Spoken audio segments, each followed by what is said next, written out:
Guys, you see the title of the video. I interviewed NWA World Heavyweight Champion Trevor Murdoch. I should have told him about this before we ended the call. He's gonna be in the ring with some big dudes that want what he has. So you gotta stay hydrated before the match, right? So I want to talk about this video sponsor, the Coldest. The Coldest doesn't just make water bottles, but anything that you need to keep your body temperature down. I've been training my butt off for a powerlifting meet next year. And after a hard set, sipping on some ice cold water just tastes so good. This will keep you from having any type of hard times, you know what I mean? And you can get one yourself by using discount code MUSCLE. Yes, that is my name, MUSCLE. At checkout to save 10%. But let's go ahead and jump into the video with the NWA World Heavyweight Champion, Trevor Murdoch.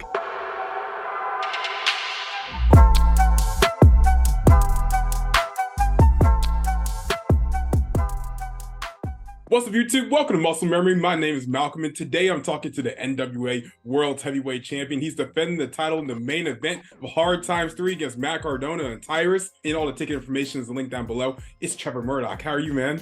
Dude, I'm a big ball of joy, man. I dig your energy, bro. You are a super happy guy. I appreciate it. Actually, we talked like about 1 year ago, and you were actually the NWA champion then. And looking now, you're also still the NWA World Heavyweight Champion. It's great to see. And I got the opportunity to go to my first ever NWA show over the summer, and it was at Always Ready where you won the title. And I thought it was like the greatest moment to see you finally hold that championship once again. Looking back at like your two reigns now as champion so far, how would you compare the first one to this one? Like, what have you learned since being the world champion? The first time I won the world title, I felt like it was more for the people, for Harley, for the city of St. Louis. Nick and I had spent 6 months telling this story, and I really felt like it was for the fans. Whereas this one, this one feels like it's more for me. You know what I mean? It's more of, yeah, I was the NWA World Heavyweight Champion, but I'm now the two-time. It's almost like a stamp. Like, you know what I mean? Like, I've secured my spot, my legacy in the world of pro wrestling. So this time I've been way more aggressive. I take outside interferences, and I honestly, pardon my French, I just don't give a shit. Like, I'm not paying attention to nobody. I'm not, you know what I mean? All this is all noise to me, because I'm not going to let this noise get in my head, because it'll affect me and possibly cost me something that's truly important to me. Of course. And to talk about this world title match you have coming up this weekend, this is against like two guys that have a lot to prove to themselves, because Matt Cardona never won or never lost a championship. And then Tyrus, he gave up his television title for opportunity to challenge for this title once again, and it's on his home turf. How do you go into a match against two people that are like desperate to win this world title that you have? Well, I go in the same way I would anybody else, because I'm just as desperate, because I know I got two guys that are just as hungry that want to take this away from me. I know Tyrus is hot at me. I've already beat him once, so I know he's got I guess what you would say, he feels like he needs to rectify that loss. And Matt Cardona, like you said, had to relinquish the title because he went to another company and got hurt. So the world champion wasn't able to do his business at a pay-per-view that ironically was named Always Ready, but wasn't. So, but that doesn't mean he doesn't get an opportunity at the world heavyweight title again. What Matt needs to be worried about is if I'm still angry about him bouncing my skull off the concrete, splitting me open, and taking advantage of me and taking the title away from the first time, taking away from me on the first time. I haven't had a chance to step into the ring with him since that moment. And I know, and I'm pretty sure that's been by design, because Billy wants to see what I'm going to do in that ring and wants to be in a world title match. Yeah. So, the puppet master ain't stupid. You know what I'm saying? So that's okay with me. I'm the type of world champion. I don't bitch. I don't complain. When things change on me, you don't hear me on social media blaming everybody else. I step right into the fire and go, okay, this is just another opportunity to prove to you and everybody else that I'm the badass I say I am. I don't go on social media and complain about what's going on in the back, because it's nobody's business. I don't give a shit. No one else should either, because I'm in there to kick your ass. That's the most important thing about what I do. Yeah, you mentioned something that I wanted to touch on for a moment and just get your comment on. And if you don't want to talk about it, you don't have to. But recently, obviously, one of the biggest things that's been trending on social media right now is the fact that Nick Aldis was suspended by the NWA, and I assume he's no longer going to be with the company. He explained what he feels about the NWA on social media and kind of his thoughts on what's been going on in his life with frustrations and booking and whatnot. Do you and does the locker room share that same kind of feeling that he has towards NWA, or is that something that's maybe just a little bit different? No, it's completely different. You know, I'm not going to sit here and make a bunch of comments on what's going on with Nick and what's going on between him and the NWA. The only thing I would have asked is not to drag the company, because there's a lot of grown ass men and women in there that work really hard and put on a great product. So I would have wished that wasn't happening, because we don't have anything to do with going on with their business. You know what I mean? Other than that, like, it's none of my business. You know what I mean? As long as Billy continues to sign my checks, and that's all he's my boss. I have to do what he tells me to do. And like, people get like butthurt, like, oh my God, he does that? Well, how is he any different than your job and the job my wife has? And they all have bosses. They have to do what's asked of them. If they don't do what's asked of them, or they step out of that professional realm, like, you get in trouble. It's just what happens. It's called action and reaction. Of course. So other than that, like, you know, I don't try to listen to that noise, man, because again, you get wrapped up in other people's shit, boy, you lose focus on you, and boy, you know it, I'm not world champion. Of course. And like, my next question is also related, Nick, but it mainly just comes from the fact that, like, I'm a huge fan of him. I'm being completely transparent. I'm a big fan of yourself as well. Do you find, like, was Nick always someone that you were able to work with backstage? Because a lot of people have these opinions on social media that maybe he wasn't the most willing to work with, maybe had like an attitude or whatnot. How did you find working with Nick Aldis in NWA? Nick and I always got along. Nick was always a professional with me in the locker room. Here's the thing. When you're a passionate individual, when you're an individual that has drive and desire to want to be the best, you want and expect everybody else around you to be the best. You know what I mean? And that's how top guys elevate other people. Nick is an opinionated individual. There's nothing wrong with that, though. You know what I mean? Nick was told me what he wants up front and how he is. He's very upfront with me. Nick's always been respectful of me as well. So, like, you know, people have their opinions and they can sit from the outside and judge until they're actually in there and know exactly what's going on. Like, really, they should just keep their mouth shut. Also, too, it's easy for people to go out and say one side of the story. It's naive for people to believe one side of a story. You know what I mean? It's not as juicy if you don't use common sense. It's very juicy to just take somebody's word for it and run with that hate. But common sense hopefully will come into play with most people, and they'll realize there's two sides to every story. Of course. And like, one last thing I want to get your comments on, then we'll talk about like some really fun stuff in wrestling is going on. All right. It was mentioned recently in an interview that Billy Corgan said that the reason that second Empowerrr didn't happen was because of a lack of, like, I know this is not criticism, I promise. This is just out of curiosity as a fan. Because of I'm paraphrasing here, so I might not be 100% correct. TV ready women's talent. And is that something you also agree with? I saw in another interview as well. In your opinion, what does it take to have a female or just talent in general be NWA TV ready? You're gonna have to have women. We're a smash mouth style of pro wrestling, but we're also safe. Now you're gonna put me in a spot like there's gonna girls that are gonna just bury me because there's gonna be no right or wrong answer for this. At the time, man, from what I was told, there just wasn't enough women that we could find at the time that we could get and put together and have the show of the same quality as the year before. There was a very high standard. Not to mention, if you remember that first Empowerrr show, there were a lot of women on that show, more performers on that show than most. That's a huge payroll. No one wants to think about that. Now, I know as fans, we all have our favorites, We all have our favorite female wrestlers that we love and we care about, especially all the local areas, and we love them and we think that they are ready, and we think that they're not getting the opportunities that they deserve. Sometimes we're clouded by our own judge, we're clouded by our fandom. We're clouded.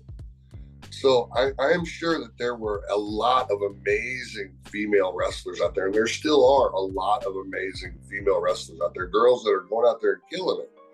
Just at the time, we couldn't find enough. Now, amazingly, after all this has come out, everybody has made a list, like 1,000 comparison. Now, did we have that list before Empowerrr? Well, no, we didn't. No one wants to think about that, though. You know what I mean? It's just easy to jump on the bandwagon. Like, let's be realistic and think about the comments that were made and look at the factors or the possibilities of what could have been going on around that situation. Am I making any sense with that? Like, oh, you definitely are. I just wanted to see, like, because it was like when I heard the comments, it was just something that I was more just curious on exactly like what was that, because there's like maybe parts that there's a lot of hate going around for those comments, and like people think we were burying the female talent that's out there. And I'm using this as an example. Some guy in Portland may know a Katie Starr or whatever, and she may be fucking amazing. But if she hasn't gotten outside of her realm of wherever she's living at, or hasn't stepped out to that next level, how the fuck are we supposed to find her? Did she contact us? You know what I mean? Like, it's one of those things where like people have to understand, like we don't have a book. Like, there's just not like, oh look, we have 1,000 wrestlers we could pick from. And we weren't just going through going, oh, that's shit. Oh, that's shit. That's shit. It's. I mean, you know what? Yeah, am I making any sense with that kind of stuff? That makes people gotta understand and be like realistic with some of this stuff. No, of course. Yeah, it was something that I think a lot of people just didn't understand exactly what was said, and maybe might just read headlines for like verbatim and kind of went with that. So I kind of wanted to see exactly what was the other side of it that maybe a lot of us were missing, and that's why I wanted to ask that question. Yeah, no, I have no anger with you or anything about it. It just bums me out, man, that like everybody wants to jump on the hate train and not like think of like outside factors that still are involved with all of that. Yeah, of course. And I guess like to pivot away from that, and we talk about a little more like wrestling stuff. Let's talk about some fun stuff. Yeah, so I was recently watching a match from like, I think it was back in 2007. It was you and Lance Cade. You were taking on Cryme Tyme. And it was right out, and you guys came out right after Cryme Tyme had just sold a steel chair that Lillian Garcia was sitting on for $1,000 to a fan at ringside. And then Shad kind of cracked you at the end of it with the chair. Like, what was like some of your favorite tag teams to work with back then? And like, what was like some of your more fun experiences being in a tag team in WWE? When I was, back then you had guys like Paul London and Brian Kendrick, were guys that could really work and understood the psychology of pro wrestling and tag team wrestling, and understood that their size they were smaller than us. You had the Hardys that we worked with that just, bro, they could their music would hit and the place would just go nuts. So like that was just an easy night. Cryme Tyme was starting to take off. We were paired with them because ultimately, Vince, we were complete opposites. Yeah. And we had a great opportunity to create some magic, but backstage bullshit got involved and kind of deviated all of that, to be honest with you. Those guys really were starting to get over. I mean, we're still talking about them today. You know what I mean? So Lance and I were lucky that we had those guys. We just wanted to wrestle all those guys more.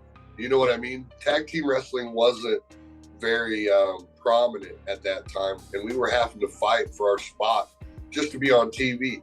Well, and at times we were fighting for just a tag team to be on TV. You know what I mean? Like, we were just like, if it's not us, that's fine, but let's keep the flow rolling, boys. Let's just get another tag match on there. You know what I mean? Yeah, of course. Could I ask, like, what were some of those plans with Cryme Tyme that were kind of deviated from?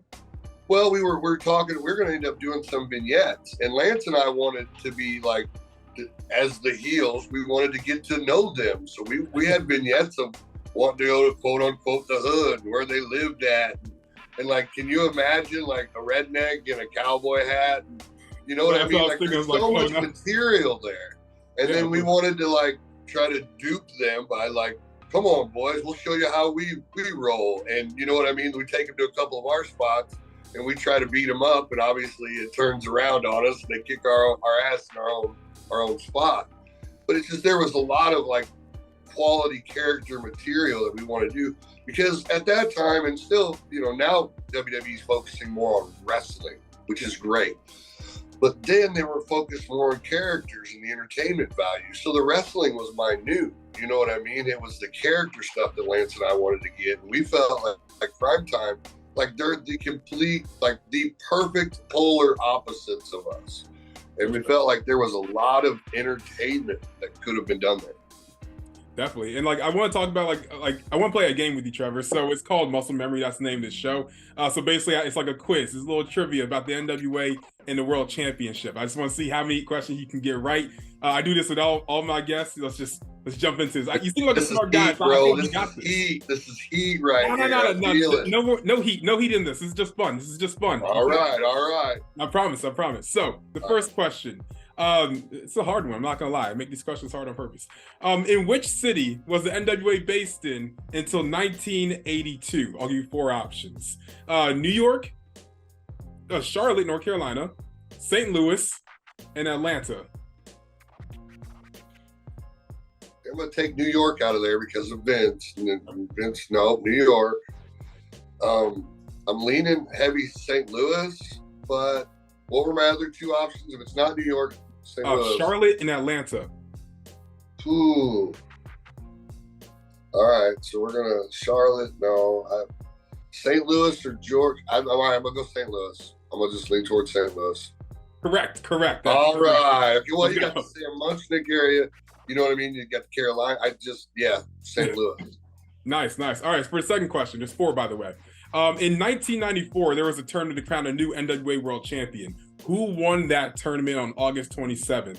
Was it Shane Douglas, Adam Pearce, Bryan Danielson, or Colt Cabana? 1994. So we're gonna take out Colt Cabana. We're gonna take out Adam Pearce. So we've got Shane Douglas and who else? I think it might give it Bryan Danielson. Bryan Danielson. It's Shane Douglas. Yeah, Shane Douglas. This is the ECW tournament. This is when he won the title and eventually made the ECW one. The next question. Dusty Rhodes is a former 3-time NWA World Champion. Who did he defeat twice for that championship? The options are Ric Flair, Luthez, Dory Funk Jr., or Harley Race.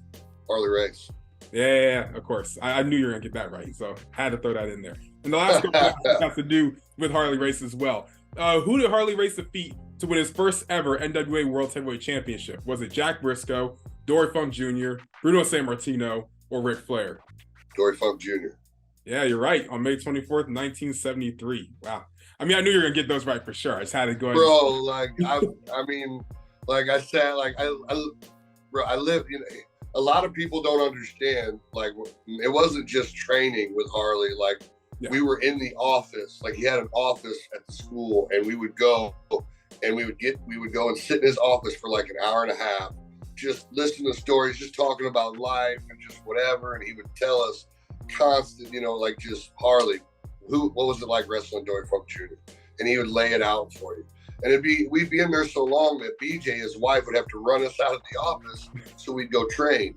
Well, then we'd go train for like 2.5 hours, 3 hours. And Harley would stay for training. We get done and we're all sitting around the ring talking and stuff. Before you know it, we're all back into Harley's office. And we're just a bunch of like 8 or 9 sweaty, stinky dudes just sitting around his office so cramped. Some guys are on the floor. Some are back by his desk on the floor. Some are sitting in the chairs. Some are standing up in the doorway.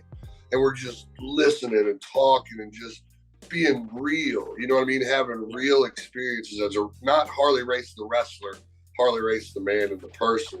So like he would constantly, we got like the most upfront, like honest, real stories of what was going on back then and who he was wrestling. And, you know, of course, when I was there with that man, I started there, 25 years, you tend to hear a story or two over and over again. You know what I mean? So when it comes to Harley, I feel very good when it comes to his knowledge of his career. Of course. I definitely expect you to get those. But don't get me wrong, the multiple choice helped me out. Now, I'm not going to sit here because I'm a multiple choice kid. You know what I mean? You got to give me 4 options. I'm going to deduct something and then go, I think that's my guy. So yeah, you dusted down to 2 of them. One of them has to be right. So you go from 100 to like 50% is easy. It's easy. I'm with you. My last question as we wrap this up, Trevor, is what's like your goals as like champion this time around compared to last? And like, how do you see the NWA going towards in the future?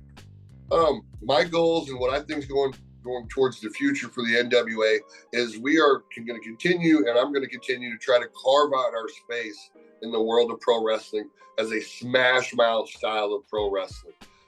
We live in a time where you don't have to love just one wrestling. There is not just one style of pro wrestling out there. And we understand that. We're certainly not trying, or our egos aren't so big that we're going to try to dominate the whole spectrum. But we definitely feel like we can carve out our space and our chunk of the pie, and people will want to come watch like, hey, listen, I'm going to watch me some guys beat the shit out of each other tonight. I don't know who, but I know it's going to happen. Yeah. You know, and that's exciting for people. And that's the space and the spectrum we want to live in. Of course. And Trevor, good luck this weekend defending your title against these 2 bozos. You're going to win, like, for sure. without doubt. I appreciate it, man. I'm going to need it.